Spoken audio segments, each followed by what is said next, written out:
Abouzaid from MIT, and he's going to talk on generating Fukaya categories. Thank you. Pleasure to be here. I'll have to apologize a little bit because my talk will, well, it's hot off the press, so I don't have the correct amount of perspective to not get into details that I shouldn't be getting into. But I'll try to keep it at a general level. Okay, so first let me start with some motivation. And that's a conjecture of Kontsevich.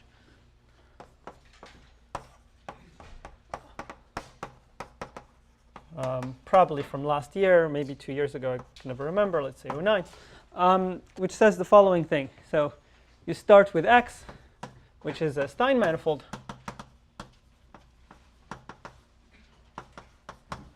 And you consider its skeleton, isotropic skeleton.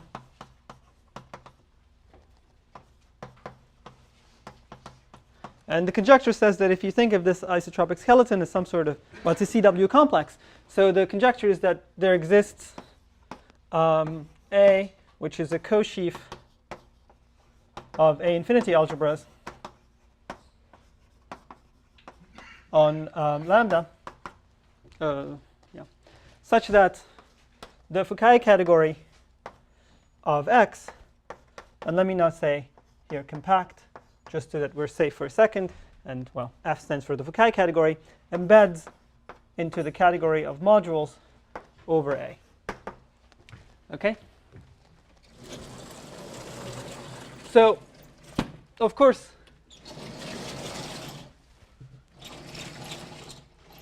so this is understood only in one case, which is X is T star of an honest cotangent bundle. This is Q is a smooth closed manifold. In which case, yes, this is the whole talk will be about co-sheaf of A infinity algebras. So I just wanted to say that this idea came from Kontsevich, and then the rest is some sort of attempt to formulate it in a way that I can understand it. Okay, so in this case, this co-sheaf A is essentially nothing. So A is just the constant co-sheaf of let's say vect over some, this is some sort of ground field. So this is just the statement that the Fukaya category of compact Lagrangians on X embeds into the category of modules. Well, it depends how you do it here, but let's just say, pardon? Yes, so every Stein manifold has essentially a unique symplectic form. Yeah.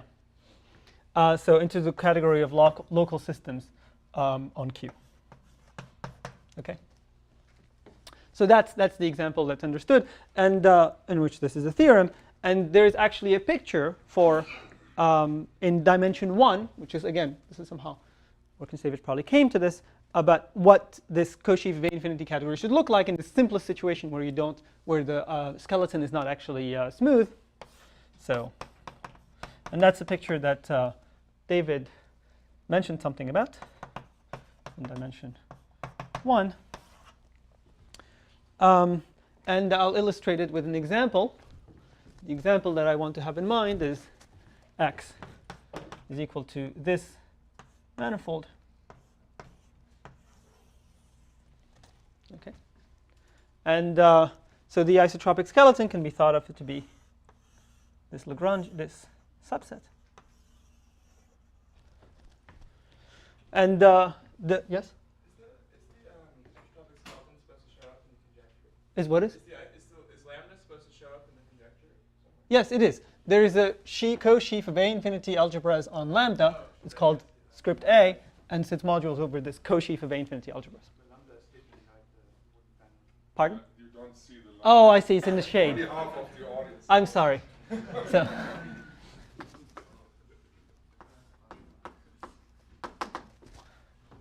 Okay.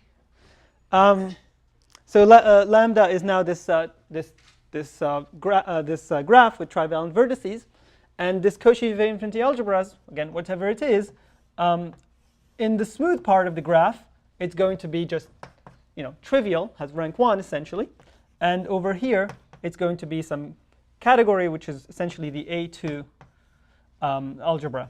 So what is that? That's the algebra associated to some quiver. So it has 2 objects and 1 morphism between them in only 1 direction. So this is the A2 algebra to quiver. So you get this A2 algebra here, and you get this A2 algebra here. Same thing. And the claim is that if you look at this picture, then you can recover the Fukaya category of this pair of pens. OK, so what's this talk? That was the motivation. Okay, so what's this talk about? So this talk is about, understanding why this should be true.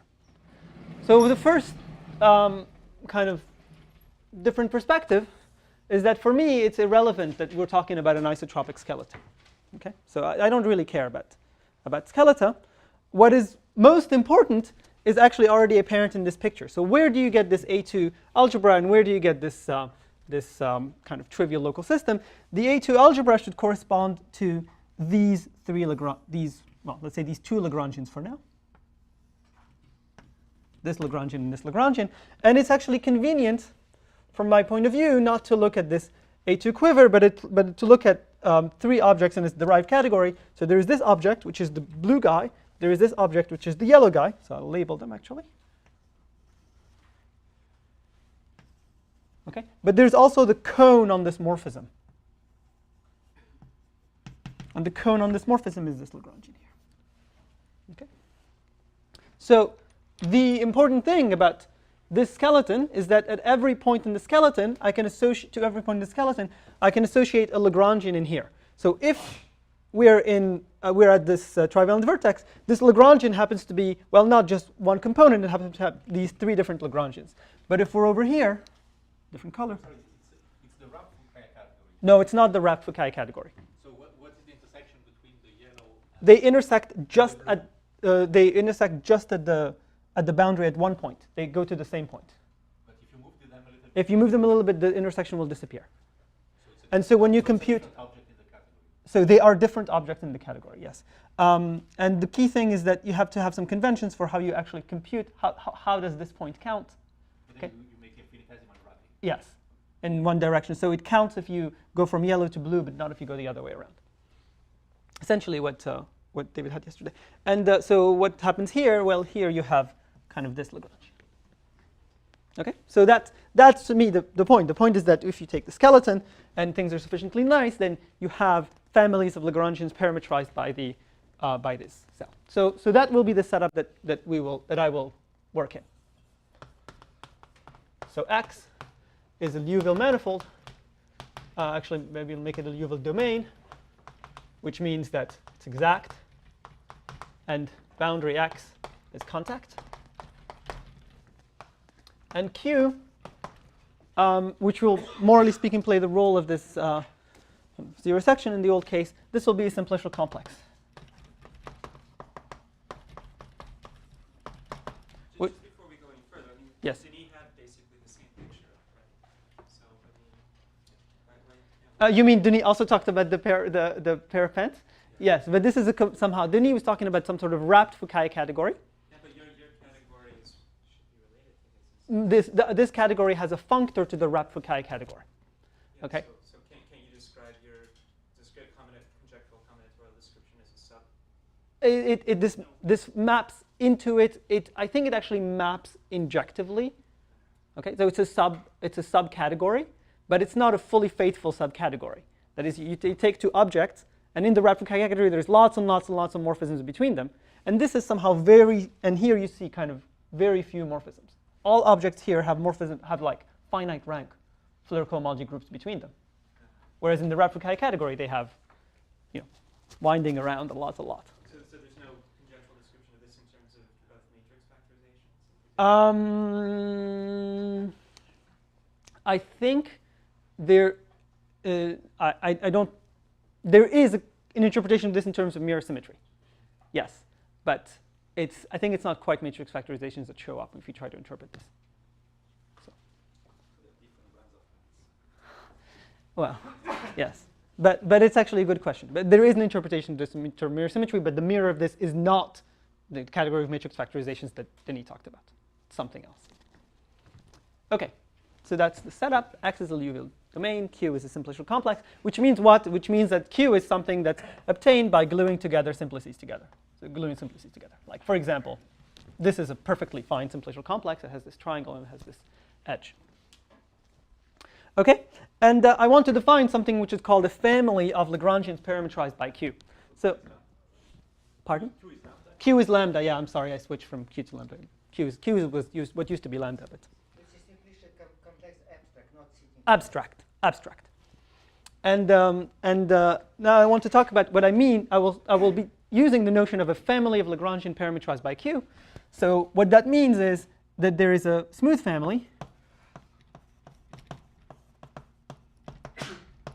called L sub sigma for every cell, for every simplex, and an inclusion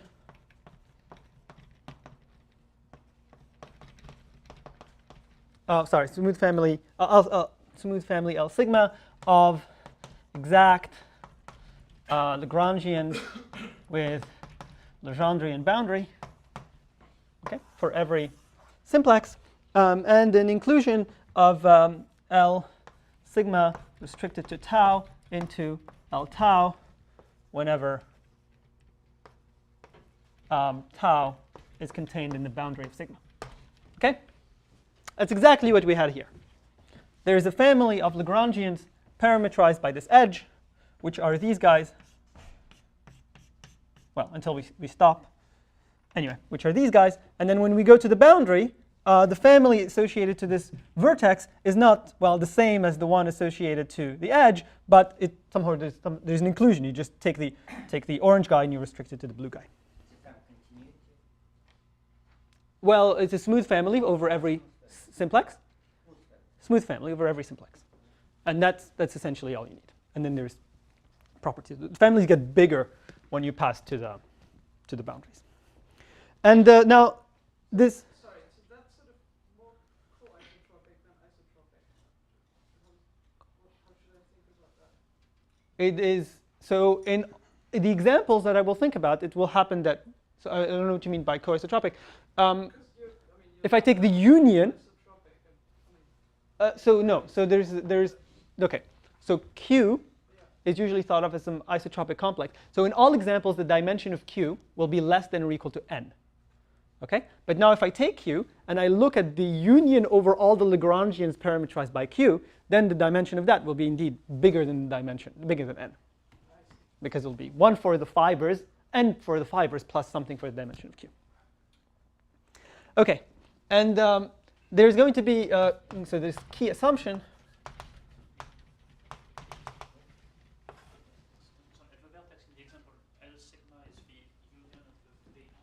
Yes.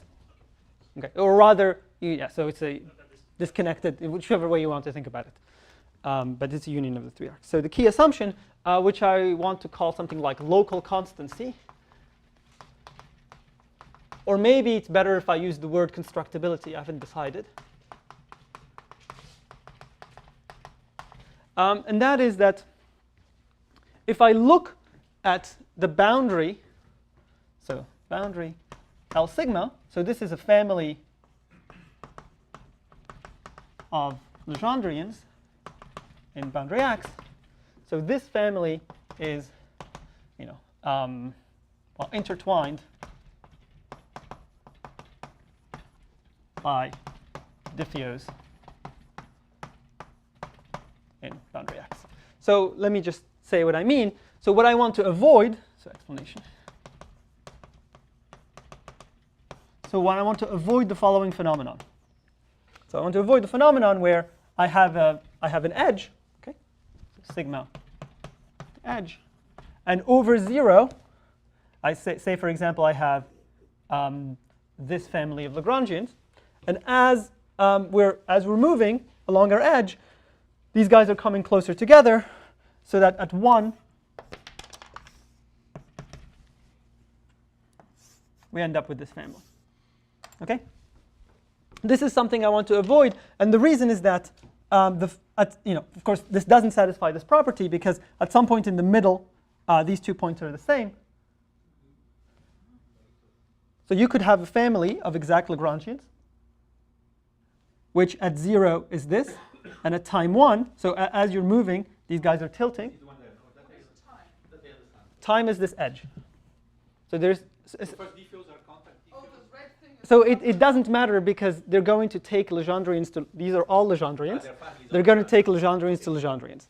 Okay, so it's essentially saying the intersections at infinity between these Lagrangians are constant, do not change. So you can carry the Legendrians to each other. During what? During every simplex? Inside every simplex. So if you fix a simplex, and you look at the intersection, and you pick a point in that simplex, let's say the barycenter, you see some intersections at infinity between the Lagrangians. And if you move to some other point in the simplex, then you should be able to take those intersections at infinity and carry them along and see the same intersections at infinity up to applying essentially a contact transformation. So intersection between whom? At every moment you have this one. At every moment you have this. This family of possibly disconnected things. Possibly disconnected. So L sigma. But if I think is connected, this is empty.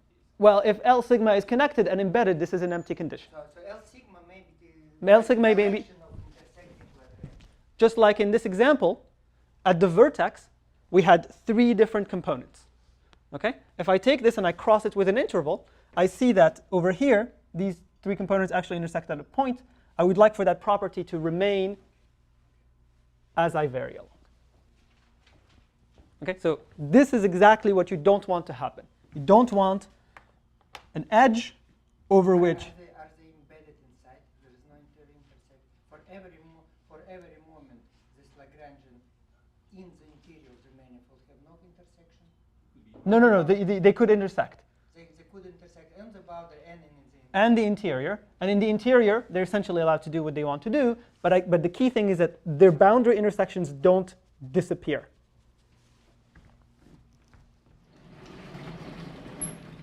And I said they're exact. Okay, so the reason this is the case is because if you have this family of exact Lagrangians, then you can actually find the Hamiltonian isotopy that carries one to the other. Okay. Now, usually, Floer homology is invariant under Hamiltonian isotopies. However, this version of Floer theory will not be invariant if the Hamiltonian isotopy actually changes something at the boundary. Okay? And I don't want that to change. That's exactly why this is called local constancy. I don't want these Floer homology groups to change as I move around. Okay? So, any other questions? Okay. Okay. So the first result is essentially a statement about what this co-sheaf of category is, and I'll say something. So first result.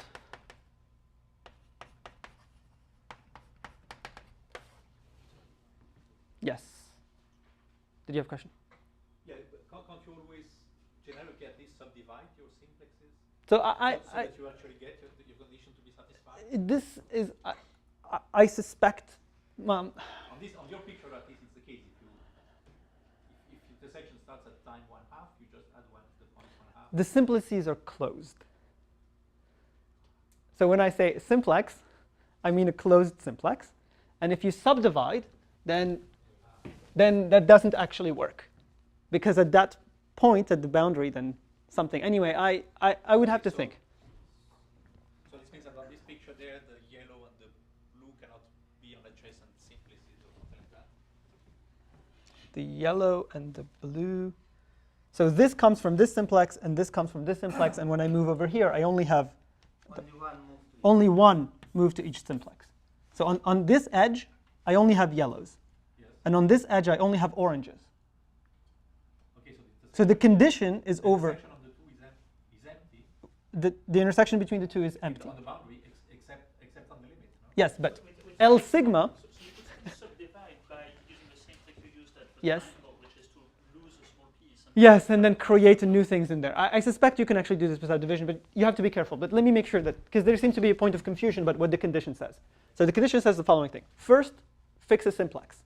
So it's either going to be this edge or an edge or a vertex here. Let's fix an edge. If it's an edge, we're going to look at the family parameterized by that edge. In this case, that's only the yellow guys. These are connected. No, I'm confused. Okay. Okay, that's only the yellow guys. Or we look at the vertex, but then there's no family to talk about in this dimension.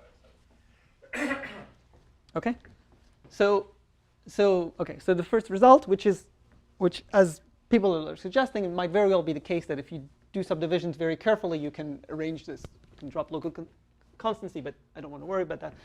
So that says that, yes, so there exists a cosheaf of A infinity categories on a subdivision of Q whose stock, or whose value really on simplex sigma is the Fukaya category, which I will denote B sigma with objects L sigma restricted to the barycenter. So now I will give an explanation of what I mean by there exists a cosheaf of A infinity categories, blah blah blah. So you look at a simplex, okay, and let me ignore this thing that you have to subdivide for now. So simplex sigma, and I take the barycenter B, let's call it B of sigma. And at this barycenter, we have a collection of Lagrangian, which was L sigma, B sigma, restricted to B sigma. And as I said before, this is disconnected. So really, I want to think of this as a category with finitely many objects coming from the components. Okay, and well, there exists. I can look at the Floer cohomology, HF star between the components. That defines morphism spaces in some category which is called B sigma. Morphism spaces.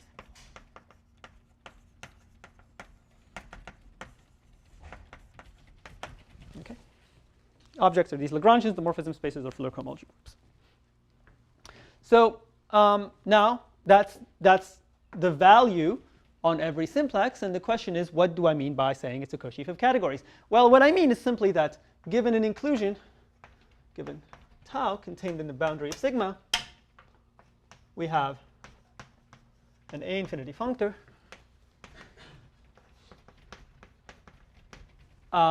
from B sigma to B tau.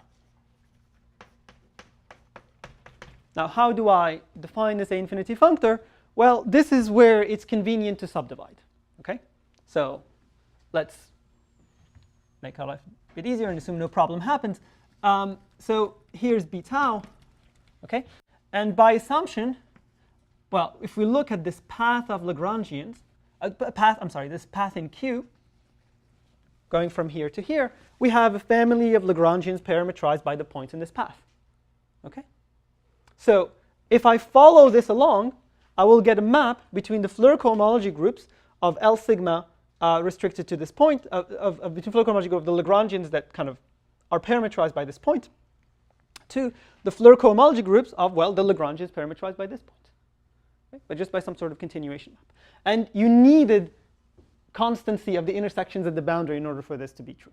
Okay? Because if your Lagrangians were moving along, and somehow some boundary, some interior intersection point was moved to the boundary, then you would not be able to construct this map anymore. Okay. Okay.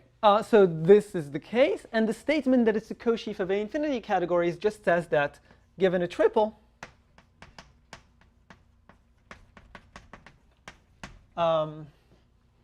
so have tau contained in the boundary of sigma, and let's say rho contained in the boundary of tau. Okay, well, in particular, it's contained in the boundary of sigma. Then we should have B sigma going to B tau going to B rho. But we also have a direct map like this, and this diagram commutes.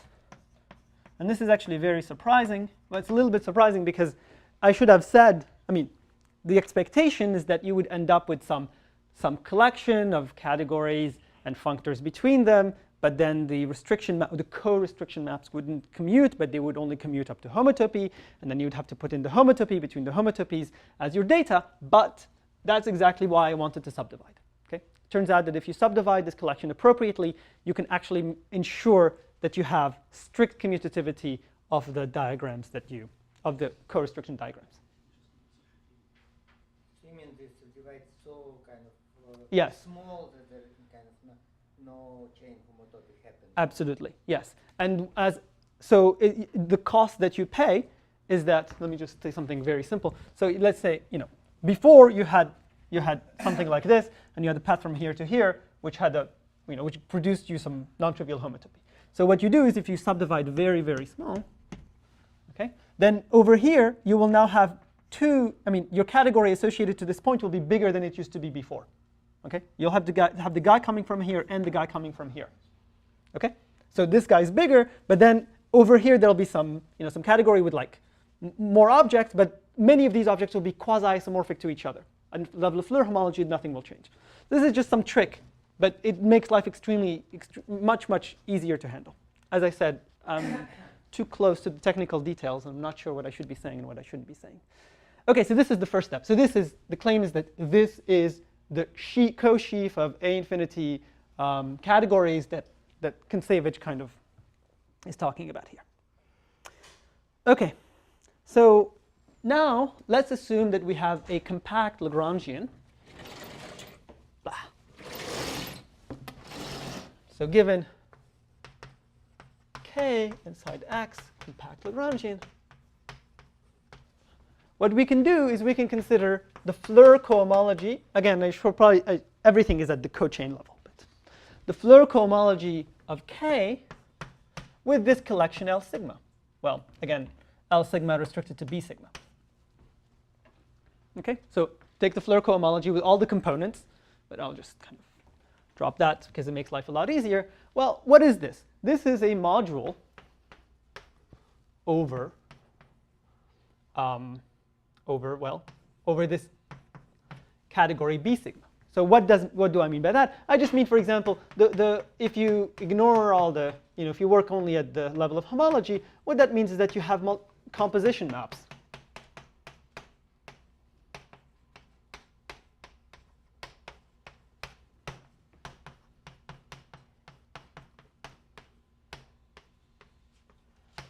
Okay, this is the Fleur product.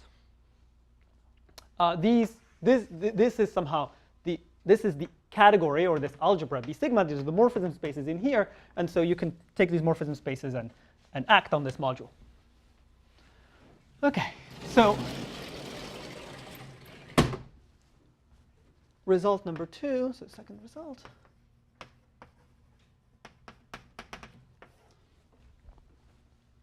Well, that's simply that K, this assignment.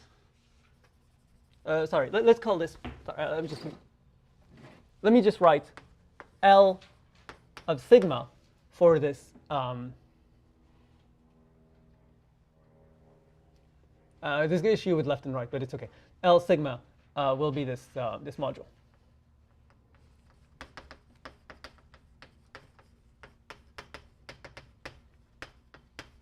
Okay, so the second result is that L sigma forms, and now I have to say, an infinity co-sheaf of modules over B sigma. So what do I mean by that? Well, it means that somehow these things are not independent of each other when you pass from sigma to tau. More precisely, you should have a map. Again, I'll write it at the formal level, and then I will give an example of what somehow intuition what happens at the level of cohomology.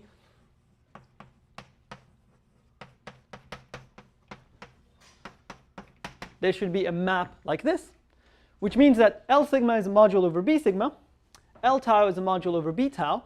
So in order to compare them, Okay? We have to be able to pass from modules over B sigma to modules over B tau. The way of doing it is somehow tensoring over B sigma. So at the level of cohomology, all this is saying is that there exists a map from this.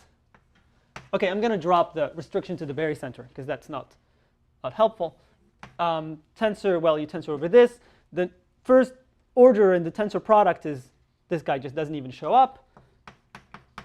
But here you get, sorry, yes.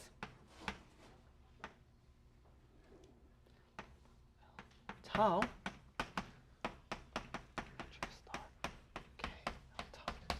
OK, this is the first order map that you would see in the construction of this map of A infinity modules. And well, this is again composition. Okay, I have K to L sigma and then K sigma to L tau. I compose the two. I get something from K to L tau.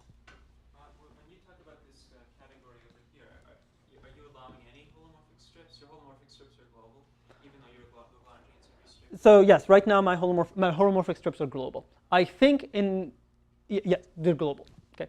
In the example where you think about the isotropic thing, I'm pretty sure you can prove that they're actually contained. When you think about a skeleton, I think you can prove that they're actually contained in the domain, because the intersection points are contained in the domain. So, and the Lagrangians are contained in a small neighborhood. But that's not. OK, so the claim, if you take a compact Lagrangian, you can take Floer cohomologies with these families of Lagrangians, and then you get a sheaf of modules. And this time, the only warning is that this time, kind of these diagrams, the analogous diagrams don't strictly commute. They only commute up to homotopy. So you have to put in all the data of all the homotopies inside the construction of L sigma. So L sigma, the total, the co-sheaf is called L. So the total co-sheaf is called L. So now we go back to this conjecture. So this assertion is that somehow you can compute the Floer cohomology, the Floer cohomology of a Lagrangian with itself using this L, this script L. So how to compute H, or when does, let me just, for how to compute HF star of K with K, starting from this sheaf L. Okay, and of course the answer is, well, in general, you won't be able to. Okay, so the setup is so general that I could have assumed Q is just a point. So in general, we can't. Okay, so you can imagine that Q is just a point. My X is, for example, this, and my Lagrangian. So this is. Oops, what did I mean to do? Let's make it a little bit more complicated. X is just this space, okay, and this is K, and for some reason, Q is parametrizing only this set. This is L of my point. Okay, so there's no way that I can recover. Sorry, this should be non-compact. There we go. L of a point. Okay, so Q is equal to a point. This here, the setup says I should choose some Lagrangian associated to this Q. But Q was not a skeleton? Q was any simplicial complex. Okay? It was just some abstract simplicial complex parametrizing a collection of Lagrangians. Okay? So in this abstract generality, there is no way you could hope to be able to prove some result like this. Q could be empty, yes, absolutely. But I just, So the question then is, when can one possibly expect this? So I'll explain a criterion involving Hochschild homology. So what is, first I just 30-second review of what Hochschild homology is. So, okay. So given some category B, what we want is a group called the Hochschild homology of B. Let's just do this. Okay, and what it is, it's like this. So first of all, ignore category. Just think algebra. And it is It's it's the homology of a chain complex. Which is called the cyclic bar complex, B with some differentials. Okay. So what is the cyclic bar complex? The cyclic bar complex, it's best to draw its generators as a picture. They lie around the circle. And they're numbered, A1, AD, AI is an element of this algebra. Okay? And there's as many of them as you want. So CC star is a direct sum, I equals 1 to infinity of, B. I should be putting some shift somewhere, but it's easiest. I'll just do this. Okay? I tensor product of B with itself, which means exactly that an element in here is a collection A0 all the way through B, all the way through AD with all the elements lying in B. And we draw them around the circle because there is a certain symmetry to the differential. Okay? So the differential takes any any interval within the circle and collapses it using a higher multiplication on B, using mu d B, which is the higher product.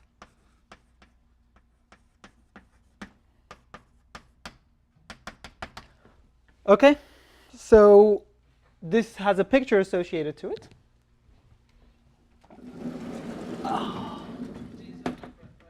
Pardon? Yes, absolutely. Let me just say, let me just do K. K is less than or equal to this D. D plus 1, actually. Sorry, what did I just do? I don't know what I just did. Probably just raised this board, actually. So, and let me remind you that in our setup, these mu k's, these higher products, are counting holomorphic disks.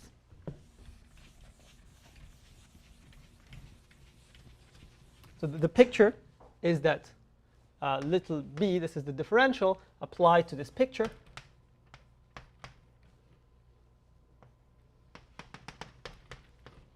This is equal to some sum, and the terms in the sum are obtained like this. You take any sub interval, including one, including one which straddles 0. So let me just draw that one because that's the one. A0, AD, and over here you apply a differential, and then you're left with some stuff, and this output will be the first term of the output. So this is the output.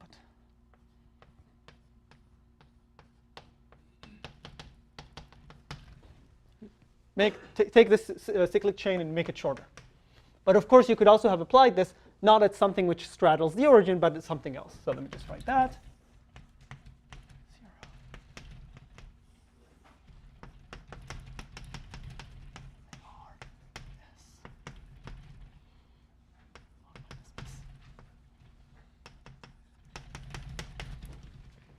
Okay.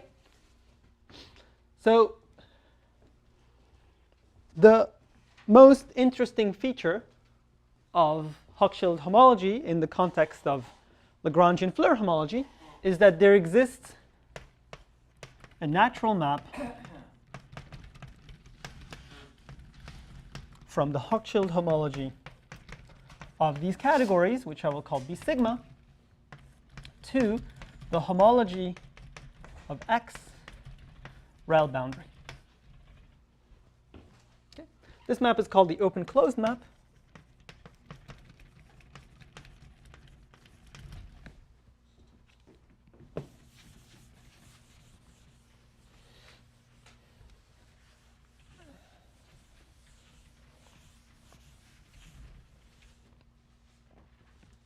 And what it is that you take its. So remember, these differentials, as I said, they're high products. Therefore, they come from counting holomorphic disk. And we're going to define this map using holomorphic disks as well.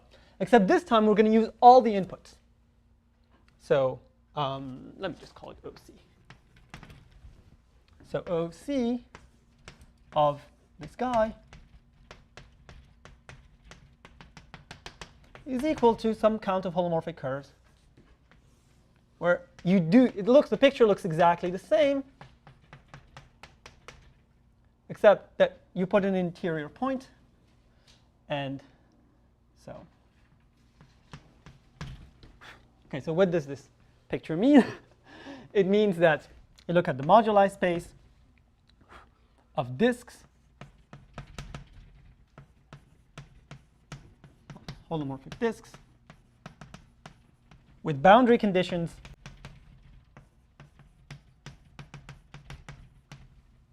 A0, A1, AD, or rather boundary conditions along the Lagrangians, and these are the intersections among the Lagrangians at which you're allowed to have corners, and one interior point, one interior marked point. So that moduli space, let's call it something. Let's call it M1 of A0, AD. Because it has an interior marked point, there is an evaluation map from here to, well, you want to say that it goes to the chains on X, but actually you don't know. I mean, these chain could actually escape to the boundary. So it goes to chain X, rel boundary X. OK? And this guy here is just you evaluate. It goes to X itself at the level of spaces, and now you pass to chains and evaluate as lower star of the fundamental class.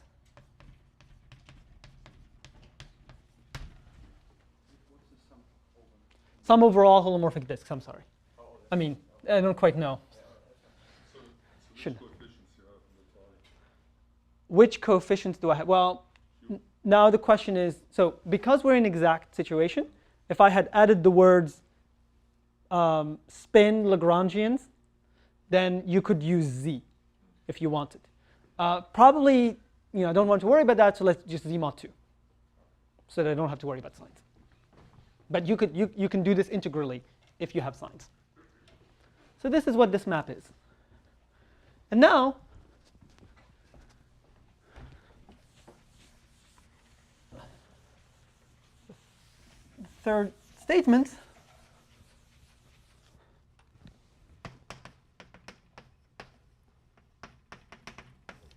is that these maps can be organized into a map from the homology of Q with coefficients in this cosheaf HH lower star of B to the homology of X rel boundary X. Okay? Well, let me explain what this means. So we have these Hochschild homology groups B sigma associated to every barycenter. Moreover, given the inclusion of a cell inside given inclusion of a boundary simplex, we have a map B sigma to B tau. Okay? And Hochschild homology has some sort of functoriality property. So that actually gives you maps like this.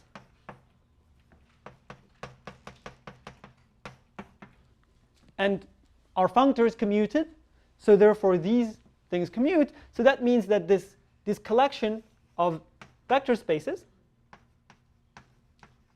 form a cosheaf of, form a cosheaf. It's just a cosheaf of vector spaces. Or again, of abelian groups if we were working over Z. Yes. So now people know that if you have a sheaf, you can take cohomology with coefficients in that sheaf. Similarly, if you have a cosheaf, you can take homology with coefficients in that cosheaf. Okay? You really kind of just you kind of look at the definition of simplicial homology. Okay? And in simplicial homology, you assign to every cell Z. And in simplicial homology with values in this cosheaf, you assign to every cell this thing. And then you just carry on the construction.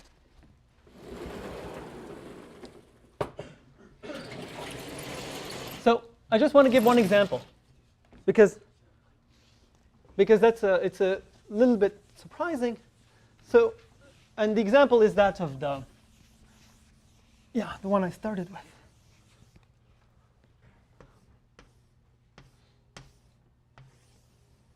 Okay.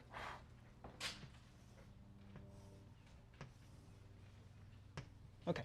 So over here,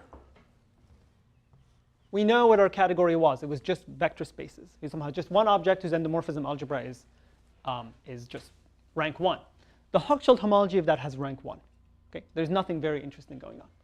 Now, what is this map? Well, what it's going to do is it's going to take this guy, and instead of assigning to, so that really means all the contributions come from constant disks. Okay? But because we're taking homology with coefficients in this co-sheaf, instead of assigning to this the constant disk over here, sorry, I should have done this, over here, we actually have to do it over this entire interval. So instead of getting just this chain, or this large homology class, we get this entire edge when we evaluate, when you do this construction in a family over this edge. Now over here, you get the same thing over here. And similarly, look at the category over here, and you get this. Okay. So what happens at the trivalent vertex? Well, at the trivalent vertex, you get this much. When you write homology, do you really I really mean. homology or complex? So I wrote, there exists a map. There exists a chain map. Chain map. So you And since it's a chain map, because here you're constructing chain. I'm constructing chains. Yes. Absolutely. But the fact that yes. I'm constructing chains so far. There's a chain associated with edge, a chain associated with edge. And over here, you get this category that we talked about that has 3 objects. Okay? And the fact that this green edge here lies on the boundary of this family of intervals, that is essentially something about this map being a chain map. Okay. Now, the interesting thing at this trivalent vertex is that the Hochschild homology becomes much more interesting. It becomes bigger. So in addition to, so before, as I said, there's no way of making an interesting circle of morphisms when you only have this one object. But when you have this collection, there is an interesting circle of morphisms, which is you go from here to here, from here to here, and from here to here. Okay? Now, what happens when you apply this open-closed map to that? You look at this triangle, and you compute all holomorphic disks with boundary on the blue, orange, and green, and which go to these corners, great, and one mark point in the interior. Well, but if you let that mark point in the interior vary, you get this entire triangle. Okay? So what have we done? So in this example, we can decompose the space as a union of 1, fibers, and 2, images of holomorphic disks. So images of holomorphic disks with the right boundary condition.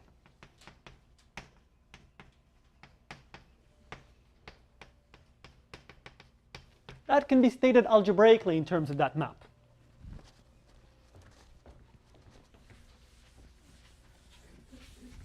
What that means algebraically is that the fundamental class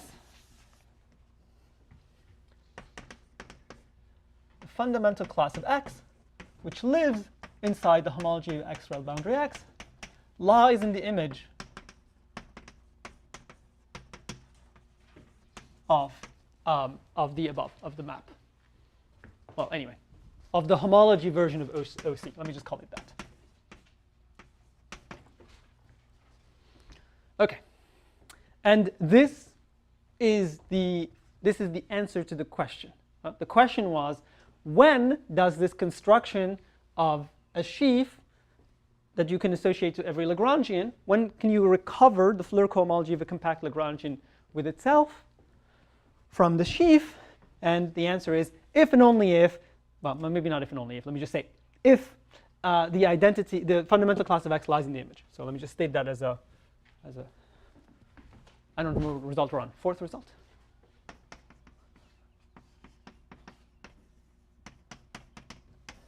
HF star of K with K can be recovered from this left module L if the fundamental class of L of X lies in the image of H star of C. Okay, so let me explain how, or at least, yeah, say something about how in the next 10 minutes. Yeah, started 2 minutes late. So in order to do this, actually it's a little bit more convenient to introduce, so recall that L essentially is these Floer cohomologies of K with L sigma. That's what it's built from, okay? But this is kind of in my kind of perverse, anyway, perspective, this is left module. That's why it's called L. Okay? But you can also construct the right module, R.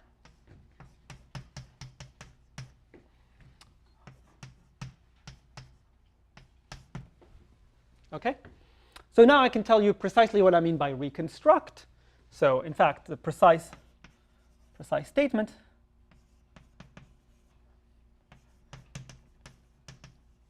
is that the Floer cohomology of K with K is isomorphic to, well, this is a left module, and this is a right module over the same thing. So you can take their tensor product and get a vector space. Okay? But of course, you should take their tensor product in some derived sense. So let me just write Tor over B of L with R. Mohammed, what's the letter in the second line from the top? H lower star of O, C? Of the open closed map. Sorry, that was my notation. The open closed map is this map. Yeah. And once I construct it, this was, sorry, I didn't even write it here. This is what I meant by H lower star of the open closed map. Okay. The version of the open closed map whose source is the homology of this simplicial complex with values in this cosheaf.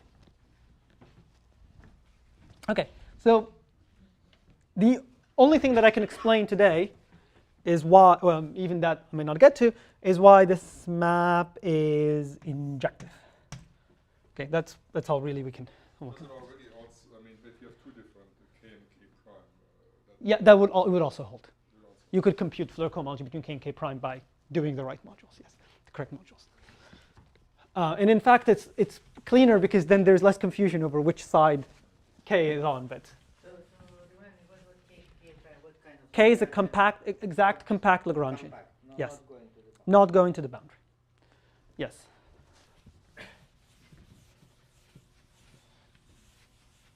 It's, yeah, yes. It is not true for, I mean, you have to probably take refinements over all possible subdivisions in order to get the right answer for something that might go to the boundary. Okay. Great. So I want to say something about this. So, so everything is contained in a commutative diagram. So let me just write down the commutative diagram, in which the players that we have been talking about will appear.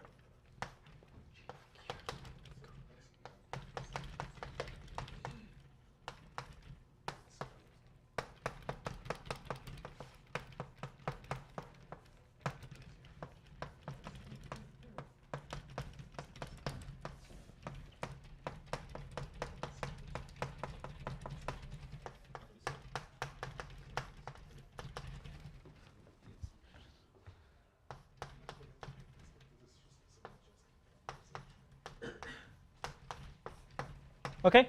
So the claim is there exists a commutative diagram like this. Okay? So this map, well, it's the identity on this factor. On this factor is this open, so this is one tensor, this homology of the open-closed map. Okay, that's easy. This map is also actually fairly easy because K is a compact Lagrangian, exact. So I can think its homology is just the cohomology of K. And so here, this is the same thing as the cohomology of K. And now the homology of X rel boundary, that's the same thing as the cohomology of X by Poincare duality. And now there is, of course, a map like this. Now let me note that my condition up there was that the fundamental class of X lies in the image of this map. Okay? That means that if we take an inverse image here, let's call that inverse image. Actually, let's call it the fundamental class of Q for a moment. And I take that tensor HF star of KK. Okay? This maps to here by going to HF star tensor the identity, and hence it maps to here by the identity. So the map from here all the way to here, if you restrict to just this special guy, is the identity. Well, in particular, this map has to be injective, and this map has to be surjective. Okay? Which is what I promised you. I promised you that I would tell you something about why this injects in here. So I should say something about these maps, and they will take 3 minutes and not be very comprehensible. So first, let me describe this map, the one that goes from here to here. I'm so sorry, I'm not That's even okay. sure I know what Tor is. Yes, I was about to say what Tor is. I'm about to say what Tor is because, well, it's some construction, but here's the construction that I want to have in mind. So Tor B sigma of L sigma with R sigma. Okay, you should think of this as the homology of some complex. And what it is, it's L sigma tensor with the direct sum over I of B sigma to the ith power tensor R sigma. And then here there's some differential, which I will not write. So as a picture, okay, let me draw it as a picture. An element of the chain complex which computes this Tor is, first of all, you start with, this is K, okay? And you have an element of L sigma, which really means an intersection between K and L. So this is L, okay? That's what you have. That's this element of L sigma. So X element of L sigma. Okay? And then on the other end, over here, you have some Y, which is an element of R sigma, which is an intersection between L sigma and K. And in between, you have a collection of element of this bar complex, this category tensor I, which means a collection of self-intersection points or self chords, whatever, between the Lagrangians appearing in L sigma. Okay? That's the chain complex. That's the total space of this chain complex. And then there's a differential. So I must map from here to here. But this is very easy. I look at these holomorphic disks.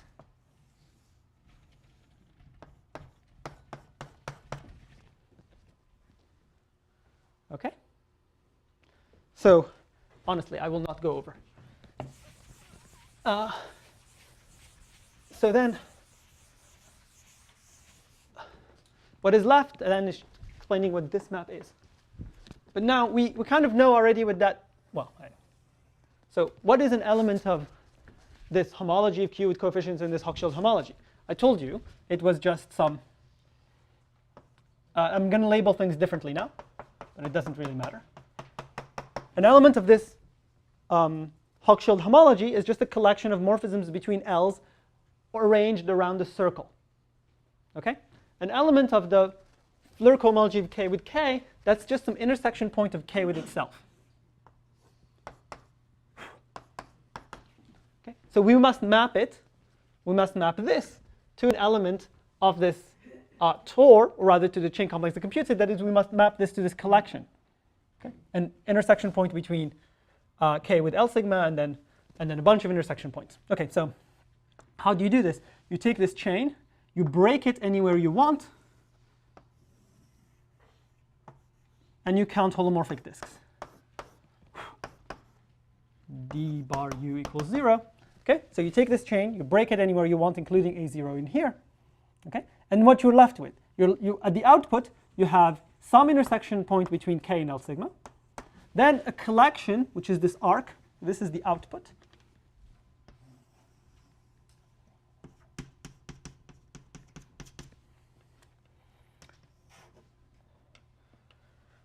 And the output, I have a collection of, well, self intersections between the L sigmas. And then at the other end, so this is what I called X, and this is what I called Y. Okay? And the final thing that I will say is that if you take this map and you compose it with this map, then what do? Well, you just take this picture. You rotate it 90 degrees, and you draw this picture.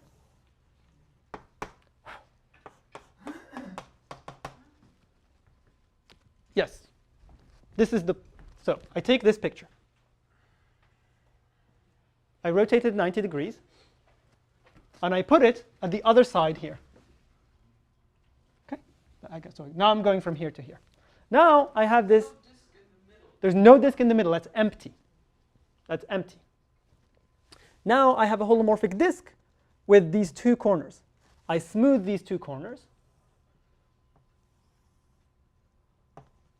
And I have now an annulus with two boundary conditions. Over here I have X, over here I have X, over here I have K, over here I have K, and over here I have this bunch of intersections among L sigma and itself.